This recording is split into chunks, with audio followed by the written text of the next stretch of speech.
সন্ধেবেলায় বাবা মেয়ের আবদার, সন্ধে পুজো দিয়েই মাম্মাম একটুখানি চাউমিন করে দাও। আবার বরের আবদার, মেয়ের মতন চাউমিন কিন্তু করবে না, আমাকে আলু দিয়ে ডিম দিয়ে করে দেবে। মেয়ে বলছে আমি পাপাইয়ের মতন খাবো না। তারপর বললাম যে ঠিক আছে চলো দুজনকেই করে দিই দুই রকমভাবে। তো আমি কার দলে থাকবো? আমি বললাম না, আজকে আমি মেয়ের দলে থাকি, মেয়ের মতন করেই সেম চাউমিনটা করবো, ওটা আমি আর মেয়ে খাবো, আর তোমাদের দাদা ভাইকে আলাদা দেবো। তো আগে জলটা গরম বসিয়ে দিয়ে এখানে আলুটার পেঁয়াজটা কেটে নিয়েছি, দিয়ে আগে ভাবলাম যে তোমাদের দাদাভাই চাউমিনটা আগে করে দিই, ওটা তাড়াতাড়ি হয়ে যাবে। তো চাউমিনটা যে জলটা সিদ্ধ হয়ে গেছে চাউমিনটাকে দিয়ে ঢেকে দিয়েছি, আর দিক দিয়ে অফ করে রেখেছি। দিক দিয়ে আমি আমাদের যে চাউমিনটা করবো সেটার জন্য ক্যাপসিকাম গাজর পেঁয়াজ কেটে নিয়ে ধুয়ে নিলাম। তো দুটো চাউমিন করা মানে একটু টাইম লেগেই গেছে, কারণ দুভাবে চাউমিন করা তো ভীষণই অনেকটা টাইম না।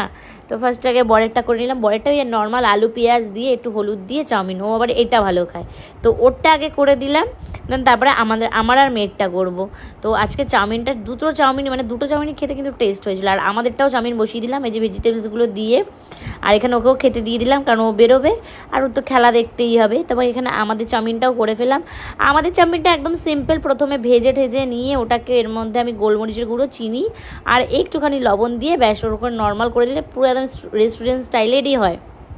দেখো, আচ্ছা চাউমিনটা খেতে খুব টেস্টি, ছানার কিন্তু ভীষণ ভালো লেগেছে। আজকে সন্ধ্যের টিফিন আমরা এটাই করলাম।